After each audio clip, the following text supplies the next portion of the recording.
랜선 교회에 오신 것을 환영합니다. 안녕하세요.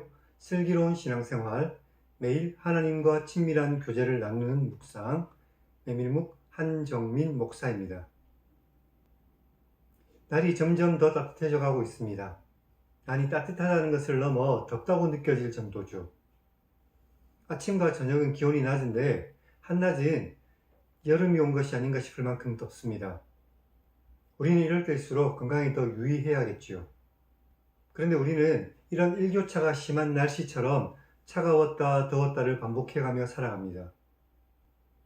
요한계시록에서 주님은 이런 라오디게아 교회를 향해서 너희들은 차든지 덥든지 하라 라고 말씀하셨습니다. 사랑하는 여러분, 우리의 신앙이 늘 한결같이 뜨겁기는 어려울 것입니다. 그러나 금방 달아올랐다가 금방 식어버리는 그런 신앙생활은 하지 않기를 바랍니다. 하나님을 향한 뜨거운 마음이 늘 꾸준하시기를 바랍니다. 그 뜨거운 마음으로 하나님을 사랑하고 하나님께서 주신 사명을 감당해 가시기를 바랍니다. 하나님은 우리를 향한 뜨거운 사랑을 단 한 번도 멈추지 않으셨습니다.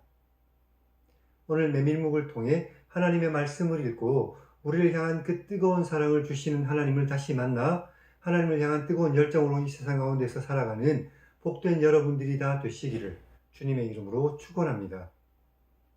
우리는 지난 시간에 창세기 48장을 읽었습니다. 요셉이 자신의 두 아들 므낫세와 에브라임을 야곱에게 데리고 와서 축복을 받으려고 했지요. 그러자 야곱이 자신의 팔을 X자로 만들어서 작은 아들인 에브라임에게 더 큰 축복을 주었습니다. 오늘은 창세기 49장을 읽겠습니다. 야곱이 자신의 아들들을 불러서 시의 형식을 빌어 자신의 아들들을 축복합니다. 그리고 유언과 같은 이 축복을 마친 후에 야곱이 죽죠. 그럼 성경을 읽겠습니다.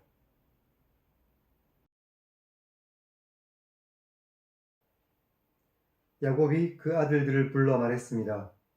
너희는 모여라. 너희가 후일에 당할 일을 내가 너희에게 말해주겠다. 너희는 모여서 들어라. 야곱의 아들들아, 너희 아버지 이스라엘에게 들을 것이다. 르우벤아, 너는 내 장자고 내 능력이며 내 기력의 시작이다. 위풍이 월등하고 권능이 탁월하지만 물이 끓는 것 같이 너는 탁월하지 못할 것이니 내가 아버지의 침상에 올라 더럽혔기 때문이다. 그가 내 침상에 올랐었다. 시므온과 레위는 형제며 그들의 칼은 폭력의 도구로다. 내 호나 그들의 모의에 상관하지 말 것이다. 내 영광아 그들의 집회에 참여하지 말 것이다. 그들이 그들의 분노대로 사람을 죽이고 그들의 혈기대로 소의 발목 힘줄을 끊었기 때문이다. 그 노여움이 혹독하니 저주를 받을 것이고 분기가 맹렬하니 저주를 받을 것이다. 내가 그들을 야곱 중에서 나누며 이스라엘 중에서 흩을 것이다. 유다야, 너는 내 형제의 찬송이 될 것이다. 내 손이 내 원수의 목을 잡을 것이고 내 아버지의 아들들이 내 앞에 절할 것이다. 유다는 사자새끼로다. 내 아들아, 너는 움킨 것을 찢고 올라갔구나. 그가 엎드리고 웅크림이 수사자 같고 암사자 같으니 누가 그를 범할 수 있겠는가. 왕의 홀이 유다를 떠나지 않으며 통치자의 지팡이가 그 발 사이에서 떠나지 않고 실로가 오시기까지 이를 것이니 그에게 모든 백성이 복종할 것이다. 그의 나귀를 포도나무에 매며 그의 암나귀 새끼를 아름다운 포도나무에 맬 것이며 또 그 옷을 포도주에 빨며 그의 복장을 포도즙에 빨 것이다. 그의 눈은 포도주 때문에 붉겠고 그의 이는 우유로 말미암아 힐 것이다. 스불론은 해변에 거주하리니 그곳은 배를 매는 해변이다. 그의 경계가 시돈까지 일 것이다. 이사갈은 양의 우리 사이에 꿇어앉은 건장한 나귀로다.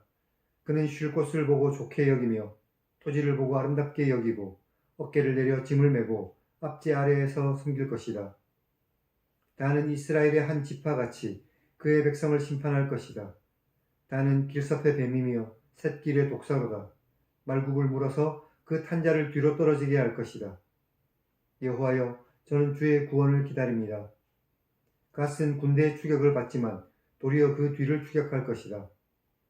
아셀에게서 나는 먹을 것은 기름진 것이다. 그가 왕의 수라상을 차릴 것이다. 납달리는 노인 암쌌습니다. 아름다운 소리를 바라는구나. 요셉은 무성한 가지, 곧 샘 곁에 무성한 가지다. 그 가지가 담을 넘었도다. 활 쏘는 자가 그를 학대하며 적개심을 가지고 그를 쏘았으나 요셉의 활은 도리어 굳세며 그의 팔은 힘이 있으니 이것은 야곱의 전능자 이스라엘의 반석인 목자의 손을 힘입었기 때문이다. 내 아버지의 하나님께로부터 말미암은 것이니 그가 너를 도우실 것이며 전능자로 말미암은 것이니 그가 내게 복을 주실 것이다. 위로 하늘의 복과 아래로 깊은 샘의 복과 젖먹이는 복과 태의 복일 것이다. 내 아버지의 축복이 내 선조의 축복보다 나아서 영원한 산이 한이 없음 같이 이 축복이 요셉의 머리로 돌아오며 그 형제 중 뛰어난 자의 정수리로 돌아올 것이다. 베냐민은 물어뜯는 일이다. 아침에는 빼앗은 것을 먹고 저녁에는 움킨 것을 나눌 것이다. 이들은 이스라엘의 12지파입니다. 이와 같이 그들의 아버지가 그들에게 말하고 그들에게 축복하였으니 곧 그들 각 사람의 분량대로 축복했습니다. 그가 그들에게 말했습니다. 내가 내 조상들에게로 돌아갈 것이니 나를 햇사람 에브론의 밭에 있는 굴에 우리 선조와 함께 장사해다오. 이 굴은 가나안 땅 마므레 앞 막벨라 밭에 있는 것이다. 아브라함이 햇사람 에브론에게서 밭과 함께 사서 그의 매장지를 삼았으니 아브라함과 그의 아내 사라가 거기 장사되었고 이삭과 그의 아내 리브가도 거기 장사되었으며 나도 레아를 그곳에 장사했었다. 이 밭과 거기 있는 굴은 햇사람에게서 산 것이다.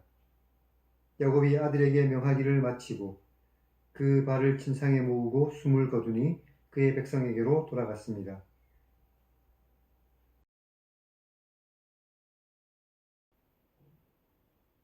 오늘은 여기까지 읽었습니다.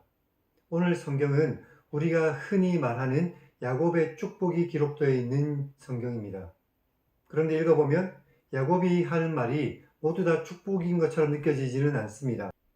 하지만 야곱이 그의 아들들의 미래에 대해 말하며 그들에게 복을 빌어주는 것은 분명해 보입니다. 야곱은 단순히 그의 아들들 뿐만 아니라 그 아들들의 후손에 대해서도 지금 말하고 있는 것이죠. 대표적으로 몇 사람만 확인해 보면 르우벤은 야곱의 큰 아들이었지만 그의 작은 어머니 빌하와 동침했기 때문에 장자의 복을 받지 못했습니다. 넷째 아들인 유다는 형제의 찬송이 될 것이라고 그렇게 축복을 받았습니다. 결국 우리가 아는 것처럼 유다 지파가 이스라엘의 왕권을 이어가는 그런 지파가 되었죠. 그래서 10절 말씀에 보면 규가 떠나지 않고 통치자의 지팡이가 떠나지 않는 그런 지파가 되었습니다. 10절에서 실로가 오시기까지라고 되어 있는데 실로는 안식의 장소라는 뜻입니다. 그런데 메시아의 고유명사라고 보는 그런 견해도 있습니다. 견해가 어떠하든 실로가 오시기까지라는 이 말에는 메시아가 오시기까지라는 그런 의미가 담겨 있는 것은 분명합니다. 아들들에게 축복하는 중에 18절에서 야곱은 하나님께 짧은 기도를 드리고 있죠. 우리의 삶 속에서도 아무리 바빠도 하나님께 잠깐 눈 감고 기도할 수 있는 시간은 분명히 있을 것입니다. 틈을 내어서 항상 하나님께 기도하며 하나님의 음성을 듣는 여러분들이 되시기를 바랍니다. 그리고 우리가 야곱의 축복이라는 제목으로 부르는 가스펠은 오늘 요셉에게 주는 축복을 기초로 하고 있습니다.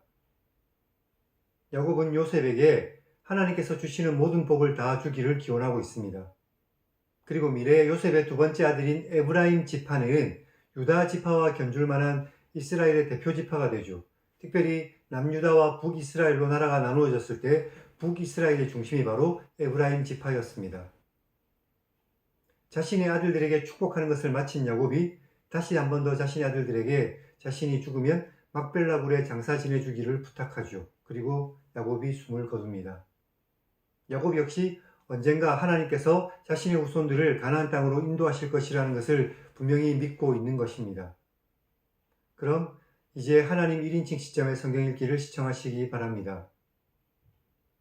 언제나 야곱과 함께 하시고 야곱의 후손을 통해 하나님의 민족을 이루시는 하나님의 계획이 점점점 이루어져 가고 있는 모습을 우리는 볼 수 있습니다. 언제나 우리와 함께 하시는 하나님을 굳게 신뢰하고 하나님과 늘 동행하며 하나님의 뜻 가운데서 살아가는 우리 모두가 되기를 다시 한 번 더 주님의 이름으로 축원합니다. 그럼 다음 시간에 뵙겠습니다.